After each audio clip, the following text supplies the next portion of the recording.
अस्सलाम वालेकुम मेरे दोस्तों, सजनों और बेलियो। मैं हूँ इजहार अहमद और वेलकम करता हूँ आपको किचन गार्डनिंग चैनल पर। तो finally we are going to farm house. काफ़ी टाइम हो गया और काफ़ी लोग भी कह रहे थे कि अपडेट क्यों नहीं दे रहे। असल में हम वहाँ पर जा ही नहीं रहे थे, लेकिन इंशाल्लाह अब से हमारी दोबारा से रूटीन बनने वाली है और वहाँ पर किचन गार्डन भी बनेगा और साथ में हाउस प्लांट्स भी हम लगाएंगे। तो आने वाला फ्यूचर टाइम क्या होगा, मैं वहाँ पर जाता हूँ और आप लोगों को दिखाता हूँ, क्योंकि अभी तो मैंने भी काफ़ी महीने हो गए हैं वहाँ का विज़िट नहीं किया और ना ही देखा है कि वहाँ पर अभी क्या लगा हुआ है और क्या प्रोग्रेस चल रही है पौधों की। तो इंशाल्लाह अभी से थोड़ी देर के बाद आपको मैं बताता हूँ और रूफ टॉप के ऊपर जाएंगे हम। छत के ऊपर जाकर व्यू आपको दिखाऊँगा और प्लानिंग क्या कर रहा हूँ मैं, तो वहाँ पर जाकर आप लोगों के साथ शेयर करता हूँ। चलो जी आती जी, आ जाओ भाजी, आ जाओ। लो जनाब, हम पहुंच गए फार्म हाउस और यहाँ पर देखिए ये पार्क सर्दी की वजह से यहाँ पर जितनी भी उन्होंने ग्रास लगाई थी वो सब की सब सूख चुकी है, ठंड होने की वजह से, कोहरा पड़ने की वजह से। लेकिन इंशाल्लाह अब थोड़े से दिन रह गए हैं सर्दी के। वेलकम टू आवर खूबसूरत सा फार्म हाउस। देखिए, अरे वाह, ये देखिए माली ने काफ़ी कुछ लगाया भी हुआ है यहाँ पर। लहसुन भी लगाया है, मुझे लगता है प्याज भी लगाया होगा। चलिए आपको थोड़ा सा पहले ओवरव्यू दे देते हैं और उसके बाद मेरी क्या प्लानिंग है, मैं अपनी प्लानिंग आपको बताऊँगा। वो नज़र आ रही है आपको छत के ऊपर चढ़ूँगा, वहाँ से ऊपर का व्यू आपको दिखाऊँगा ताकि आप लोगों को पता चल पाए कि मैं अब क्या क्या करने वाला हूँ। लेकिन यहाँ पर माशाल्लाह माली ने तो बहुत कुछ किया हुआ है। चलिए पहले मैं थोड़ा सा यहाँ का विज़िट कर लेता हूँ, उसके बाद वीडियो बना के आप लोगों के साथ भी शेयर करता हूँ। Stay with me. लीजिए जनाब, सीढ़ी यहाँ पर लगी नहीं हुई है, कहीं गई हुई है वो, तो मैंने सोचा था ऊपर चढ़ के आपको पूरा यहाँ का व्यू दिखाऊंगा और थोड़ा सा आपको बताऊंगा कि किस पोर्शन में मैं क्या डिज़ाइन करने वाला हूँ। फ़िलहाल के लिए डिज़ाइन को छोड़िए, जो करता रहूँगा वो आपको पता तो चलता ही रहेगा। तो ये देखिए माली ने यहाँ पर काफ़ी सारी मूलियाँ भी लगाई हुई हैं। देखिए मूलियाँ यहाँ पर भी बढ़ रही हैं और काफ़ी डेंसिटी में बीज उन्होंने फेंके थे और बीज जर्मिनेट हो गए, वहीं पर मूलियाँ बनना भी शुरू हो गई। तो यहाँ पर ट्रांसप्लांटिंग का कोई भी कॉन्सेप्ट नहीं है। जो फार्मर लोग होते हैं वो ट्रांसप्लांट तो करते नहीं हैं ऐसे पौधों को, बस बीज को फेंका और वहीं पर उग गए और वहीं पर फल बनना शुरू हो जाता है। बैंगन के पौधे आपको दिखाता हूँ जनाब, लेकिन उससे पहले एलोवेरा का पौधा देख लीजिए, ज़मीन के अंदर लगा हुआ। काफ़ी इसके स्लाइसिस भी बड़े हो गए और जेल भी इनके अंदर काफ़ी है, लेकिन सर्दी के दिन में जेल कम हो जाता है क्योंकि इनकी ग्रोथ रुकी होती है। ये समर सीज़न में अच्छे चलते हैं, लेकिन बहुत ज़्यादा गर्मी जब होती है ना तब भी प्रॉब्लम होती है और जब बहुत ज़्यादा ठंड होती है तब भी दिक्कत होती है। ये हमने वाइट बैंगन के बीज लगाए थे, पौधे लगाए थे, अब माशाल्लाह काफ़ी बड़े हो गए हैं, 1 साल से ज़्यादा इनकी उम्र हो गई है। फल देखिए लगा रहता है और ये हमारे पीले रंग के हो गए हैं। और ये हमने अपशूट मिर्चें लगाई थी, देखिए ये भी अब रेड कलर की बदल चुकी हैं। बहुत सारी मिर्चें अभी भी लगी हुई हैं। ये देखिए बड़ा बैंगन एग शेप का है ये देखिए लंबे। और ये हमारी ग्लोए वाइन है। ग्लोए वाइन का सीज़न ऑफ है, ठंड के दिन है और 15 फरवरी के बाद में इसकी नई ग्रोथ बढ़ना शुरू हो जाएगी और देखते ही देखते पूरी बेल पत्तों से भर जाएगी और हमें टहनियाँ नज़र नहीं आएंगी। इसको भी अरेंज करना है, अभी इसकी सेटिंग करनी है। और जो ये गमले लगे हुए हैं इनको गमलों को निकालना है और निकाल कर मिट्टी के अंदर, इनकी जड़ें तो ऑलरेडी चली ही गई हैं, तो डायरेक्ट मिट्टी के अंदर ही इनकी ग्रोथ होगी। गमलों को हम हटा देंगे यहाँ से जो ईज़िली हट सके।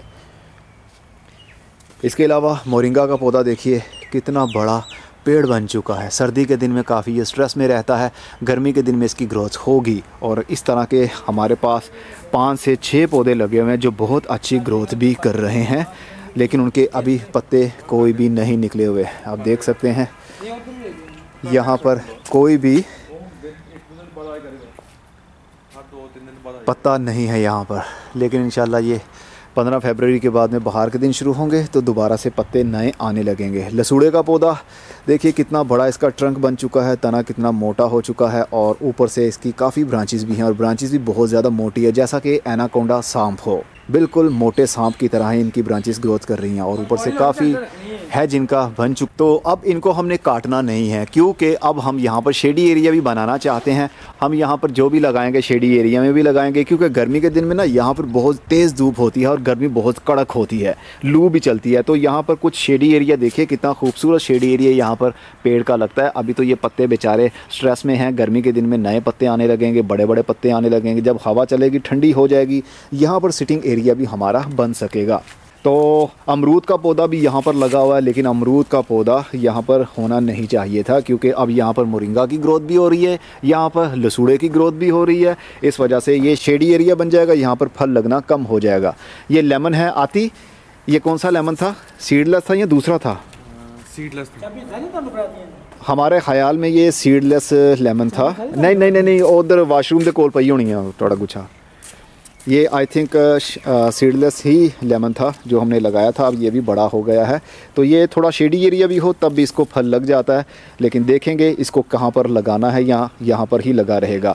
और अंजीर का पौधा अब प्रूनिंग करनी है हमने, लेकिन आने वाले दिनों में मैं आपको बताऊंगा कि प्रूनिंग हमने कैसे करनी है। अब राइट टाइम है इनकी प्रूनिंग करने का, और राइट टाइम है इनकी कलमें भी लगाने का। जैसा मैंने बोला, लेट विंटर अगर हम कलमें लगाते हैं हार्डवुड की तो बहुत अच्छा रिज़ल्ट पाते हैं। बिना कवर किए हुए भी हम उनको लगा सकते हैं। तो कुछ दिनों के बाद जब मैं इसकी प्रूनिंग कर रहा हूँगा तो उसके ऊपर भी वीडियो आएगी। इसकी प्रूनिंग भी करनी है हमने, और अनार के पौधे की प्रूनिंग भी करनी है। आप देख सकते हैं कोई पत्ता नहीं है। यही टाइम होता है जब हम सही से जान लेते हैं कौन सी टहनी रखनी है और कौन सी टहनी काटनी है। तो हो सकता है कि 2 से 3 दिन के बाद वो आपको मैं बताऊँ। यहाँ पर अशोक का पौधा सही से चल नहीं पाया। अशोक का पौधा, ये वो अशोक का पौधा है जो कि बिल्कुल सीधा ऊपर जाता है, लेकिन ये दरख्त टाइप बन जाता है। लेकिन इसकी ग्रोथ यहाँ पर बहुत ही स्लो रही। उसकी वजह यह है कि कुछ पानी यहाँ पर खारा है। हर पौधा यहाँ पर सर्वाइव नहीं कर पाता, या फिर उनकी ग्रोथ थोड़ी सी थम जाती है। हाबिस्कस का पौधा अच्छी ग्रोथ कर रहा है, इसका तना भी काफ़ी मोटा हो चुका है। और यहाँ पर कुछ बीज डाले हुए हैं जैसे कि टमाटर के और हरी मिर्च के, लेकिन अब देखेंगे यहाँ पर इनको लगाना है या नहीं। अंगूर की बेल देखिए, अभी ऑफ सीज़न है। अंगूर की बेल की प्रूनिंग भी इसी महीने में ही की जाती है। बहुत सारी ब्रांचेस हमें नज़र आ रही हैं, क्योंकि गर्मी के दिन में हमें एक भी ब्रांच नज़र नहीं आती जितने इसके पत्ते होते हैं। तो इसी मौसम में इनकी कलमें भी लगा ली जाती हैं, हार्ड प्रूनिंग कर ली जाती है। वो भी मैं करूँगा आने वाले टाइम में। मोतिये का पौधा भी देखिए कितना है जिसका बन चुका है, और इसके ऊपर पेस्ट का अटैक भी है, सुंडी का हमला भी है। लेकिन अब मैं यहाँ पर आ गया हूँ, इनकी प्रूनिंग भी करेंगे, इनकी कलमें भी लगाएंगे, कैसे केयर करेंगे, टाइम टू टाइम वीडियोज़ आती रहेंगी। येलो बैम्बू देखिए कितना खूबसूरत येलो बैम्बू भी ग्रोथ कर रहा है, और इसकी भी हमने कलमें लगानी है, वो भी लगाएंगे इंशाल्लाह। सब कुछ करेंगे अब वक्त के साथ साथ, क्योंकि यहाँ पर मैं ज़्यादा टाइम स्पेंड करने वाला हूँ फार्म हाउस पर, तो यहाँ पर ज़्यादा चीज़ें आपको देखने में मिलेंगी। यहाँ पर भी जो अंगूर की बेल लगी हुई है, अभी इसकी कटिंग्स हमने करनी है, प्रूनिंग करनी है। देखिए कितनी ज़्यादा इसकी टहनियाँ बनी हुई हैं। और ये देखिए जनाब, ये वही अंजीर का वो पौधा है जो कि बिल्कुल छोटी सी कलम थी, और यहाँ पर राइस हस्क ऐश डाली हुई थी। मैंने सॉफ्ट मीडियम डाला हुआ था। तो पुराने सब्सक्राइबर हैं तो आपको पता होगा, आज से 1.5 से 2 साल पहले वो पौधा ग्रोथ कर गया, और इसका तना देखिए कितना मोटा हो गया अंजीर का। तुर्किश अंजीर है ये।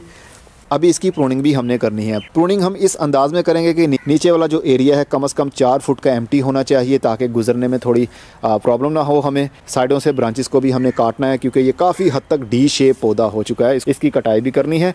यहाँ पर भी बैंगन के पौधे लगे हुए हैं। बैंगन के पौधों की काफ़ी लंबी उम्र होती है, तकरीबन 7 साल तक भी एक पौधा चल सकता है, लेकिन फ़ायदा नहीं होता, क्योंकि बैंगन के पौधे के ऊपर पेस्ट का अटैक भी बहुत ज़्यादा होता है, कीड़ों का हमला होता रहेगा। इसलिए बस 1 साल के लिए पौधे को लगाइए, फल लीजिए, पौधे को उखाड़ दीजिए, फिर नए बीज लगा दीजिए। इसी तरीके से आप हर साल बीज लगाते रहिए। यहाँ पर देखिए कितना सारा धनिया लगाया हुआ है। ज़मीन के अंदर पौधों की ग्रोथ तो आप जानते ही हैं, क्योंकि रूट्स बहुत अच्छे से स्प्रेड होती हैं मिट्टी के अंदर, और एरेशन बहुत अच्छा होता है, हवा चलती है। तो यहाँ पर खाद का ज़्यादा इस्तेमाल हो भी जाए तो भी पौधों को कोई प्रॉब्लम नहीं होती जल्दी।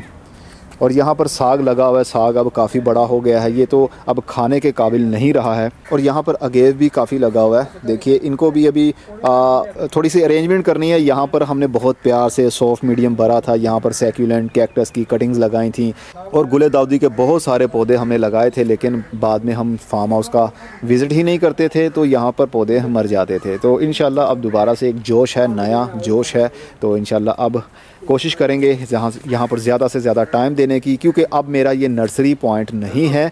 लेकिन जब हमारे पौधे ज़्यादा हम बना लेंगे, मल्टीप्लाई कर लेंगे, जैसा मैं सेल करता हूँ लाहौर में, तो वैसे ही हम सेल किया करेंगे। लेकिन जब हमारे पास पौधे ज़्यादा बन जाएंगे तब मैं पोस्ट कर दिया करूँगा यूट्यूब के ऊपर ही, कम्युनिटी में ही, कि हमारे पास जो पौधे सेल हैं वो ये हैं, और आप लेना चाहें तो आके हमसे ले भी सकते हैं, या फिर लाहौर में हम डिलीवर भी कर सकते हैं। यहाँ पर शलजम लगा हुआ है जनाब, जिसको पंजाबी में गोंगलू कहते हैं।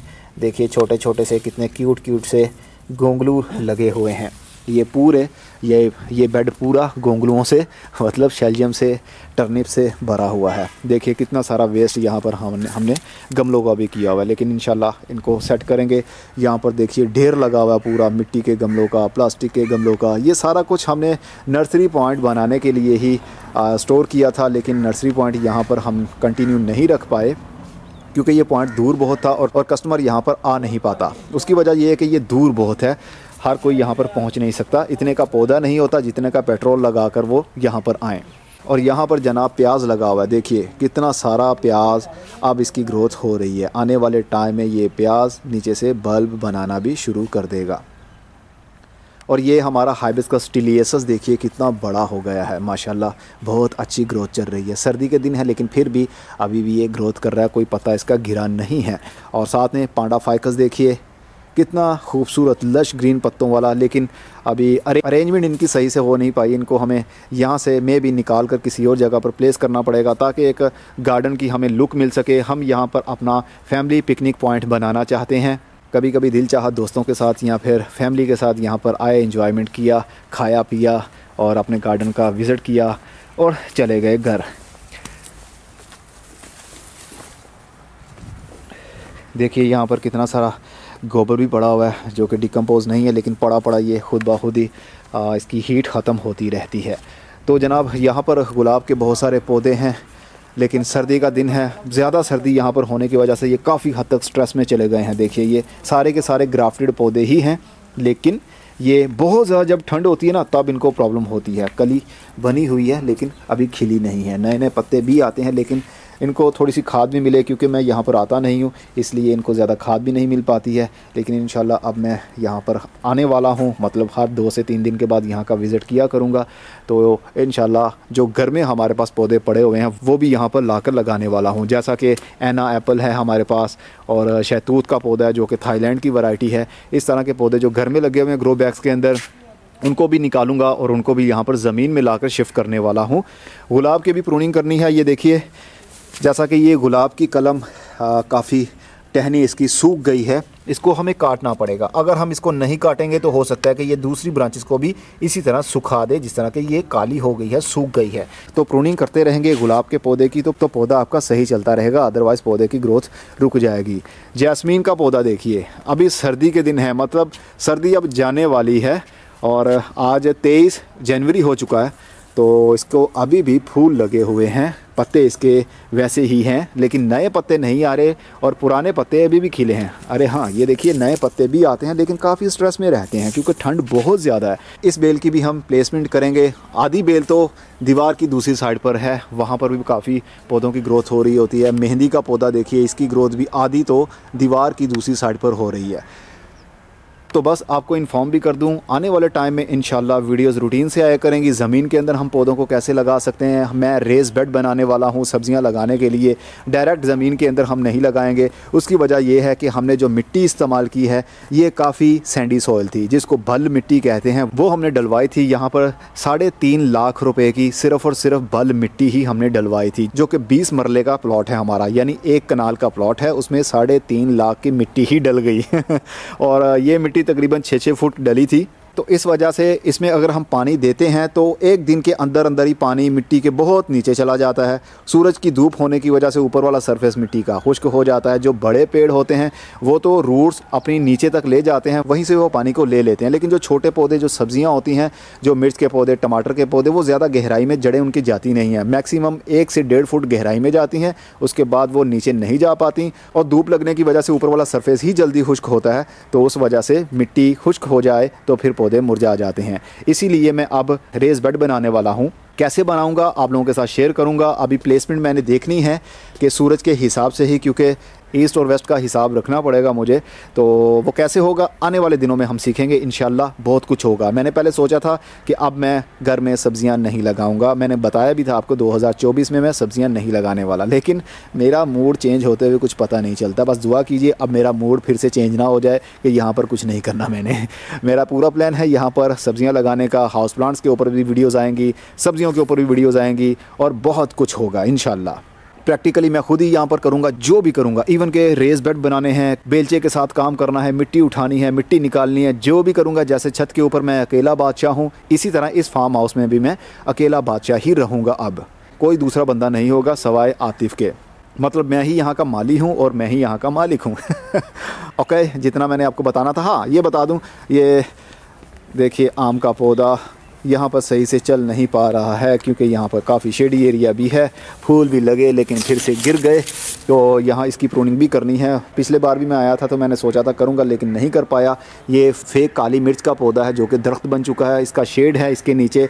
इस वजह से हो सकता है कि यहाँ से मैं आम के पौधे को निकालूँ और किसी और जगह पर शिफ्ट करूँ। सब कुछ आप देखेंगे कैसे कैसे होता है, वीडियोज़ के अंदर आपके साथ मैं शेयर किया करूँगा। वीडियो अच्छी लगी हो तो लाइक कर दीजिए। फिर मिलेंगे, तब तक अपना बहुत सारा ख्याल रखिएगा। खुदा हाफिज़।